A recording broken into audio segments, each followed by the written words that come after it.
The great hall of the Celestial Ark thrummed with a victorious energy. Representatives from 100 star-faring species milled beneath arches of shimmering light, their forms a tapestry of scales, feathers, and chitin. The war against the devourer swarm was over. Humanity, the newest and fiercest entrance into the galactic community, had been the tip the balance. Their general stood before the High Concordat, a figure of grim resolve in practical combat armor amidst the flowing silks and polished shells. The Concordat speaker, a being of crystalline elegance, raised a slender limb. For your species' sacrifice and pivotal victory, the Concordat offers a boon. Name your reward. A world of your choosing. The secrets of null space travel. A constellation's resources. It shall be granted. The general did not hesitate. He had consulted his government, but the final choice, they had insisted, was his. A reward for the troops. A symbol. His voice, amplified, was a low rumble in the vast space.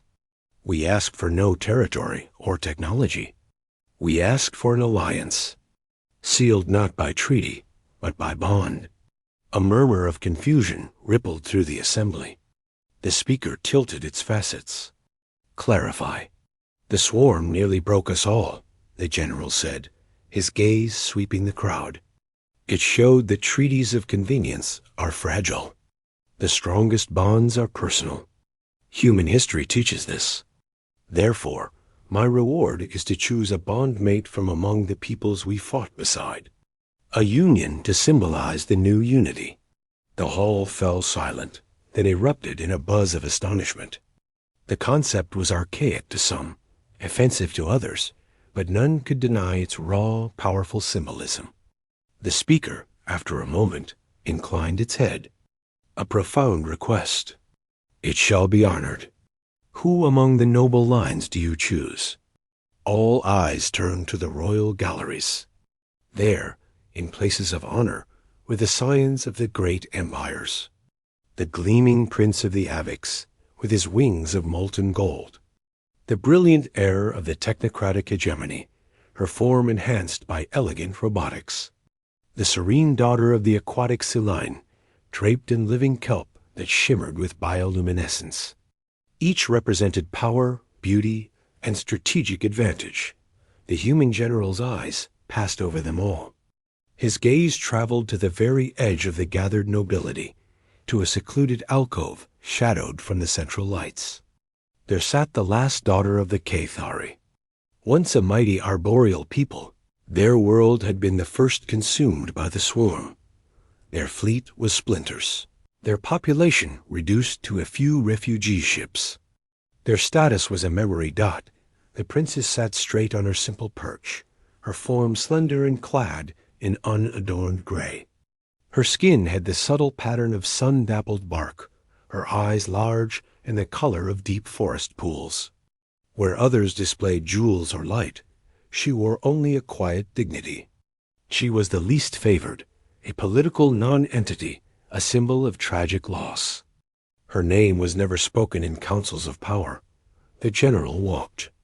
He moved past the dazzling Avix prince, ignoring the expectant look. He passed the technocrat heiress, whose logic engines whirred in surprise.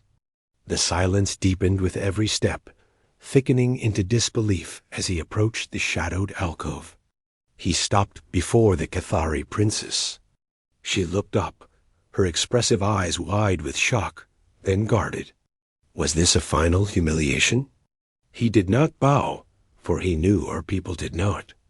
Instead, he placed his closed fist over his heart, a human gesture of solemn respect. You, he said, his voice soft yet carrying through the dead quiet. If you will have me. The hall exploded into sound. Protests, whispers, clicks of disapproval. The speaker itself seemed to vibrate with surprise. Soldier, this choice is unanticipated. Consider the strategic implications. Consider your people's standing. The general turned, his face like stone. I have I choose the one who knows the cost of the war more deeply than any other. I choose the resilience that survives total ruin. I choose the alliance that needs building, not the one that already exists. He looked back at the princess. My people have a saying. A friend in need is a friend indeed. You have been in need for a long time. Let us be in need of each other, no longer. The princess rose.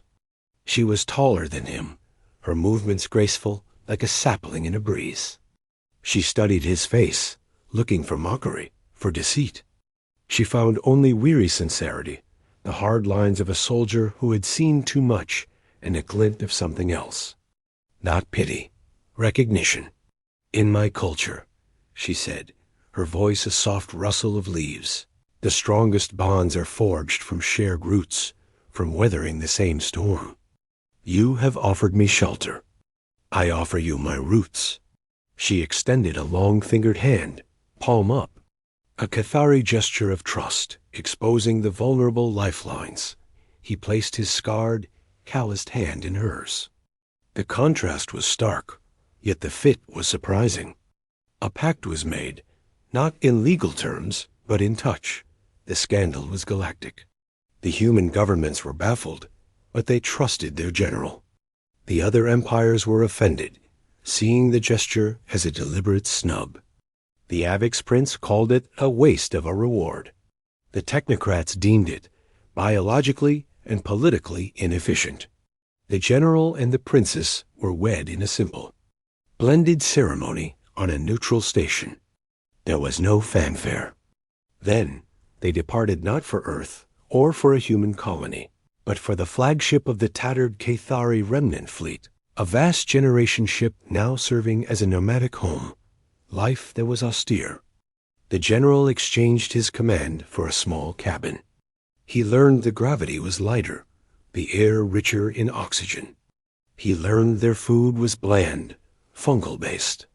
He saw the quiet despair in the eyes of her people, the loss of their towering world trees, a wound in every soul. He did not try to command. He listened. He worked. He used his considerable influence not to bring human luxury, but to secure agricultural pods, soil catalysts, and terraforming data. He sat with the elder botanists, discussing with the princess as translator, learning about the lost ecosystems of K-Tar. One evening. As they observed the starscape from the observation deck, she finally asked the question that had haunted her. Why, truly, you had your pick of galaxies. Why choose a fading people? Why choose me? He was silent for a long time, watching the stars drift past. I saw the briefing reels of your world, he said finally. The swarm consuming the great forests. I saw your people's final stand in the canopy. Not a single ship surrendered. Every seed pod that could be shot into space was. He turned to her. My soldiers fought with fury. We fought for survival, for Earth. Your people fought for the memory of a tree. That is a different kind of strength. The galaxy has enough politicians and princes. It needs more of that memory. I chose the soul of the war, not the spoils. Tears, like crystal sap, gathered in her eyes but did not fall. We are adrift. We have no home to give you. You are my home now, he said, the simple words more profound than any treaty. And a home needs a garden. Let us build one. The project began in the largest cargo bay. With the general's logistical mind and his princess's ecological knowledge, they directed the effort. Human engineers and Cathari gardeners worked side by side. They mixed terrestrial soil with Cathari fungal symbiotes. They used targeted gravity plating and spectral lamps. Months later, the first shoot broke the soil. It was a sapling from the last stored seeds of the world tree of Cathar, spliced with a resilient earth oak genome. The day it unfurled its first true leaves, a pale green shimmer of bioluminescence at its tips, the entire Cathari fleet fell silent. Then, a sound the general had never heard, a harmonic, vibrating hum of pure joy that resonated through the ship's hull. The princess stood beside him, her hand in his, and for the first time, he saw a radiant, unburdened smile on her face. News, as it does, traveled. The failed political alliance was not failing. The human soldier was not a lord, but a gardener. The forgotten princess was not a trophy, but a leader, revitalized. And in that cargo bay garden, a new symbol grew not of conquest, but of renewal. The Avix prince, on a state visit meant to highlight human short-sightedness, was led into the garden. He stood beneath the hybrid tree, now 3 meters tall and glowing softly. He saw Cathari children, their laughter returned, playing with human-designed irrigation drones. He saw the general, his uniform traded for simple fatigues, patiently explaining root structures to a mixed group of young cadets, and Cathari seedlings. The prince found the princess tending a plot of hybrid flowers. "I came to see the folly," he admitted, his golden wings drooping slightly. "I see only life." She smiled, the warmth reaching her eyes.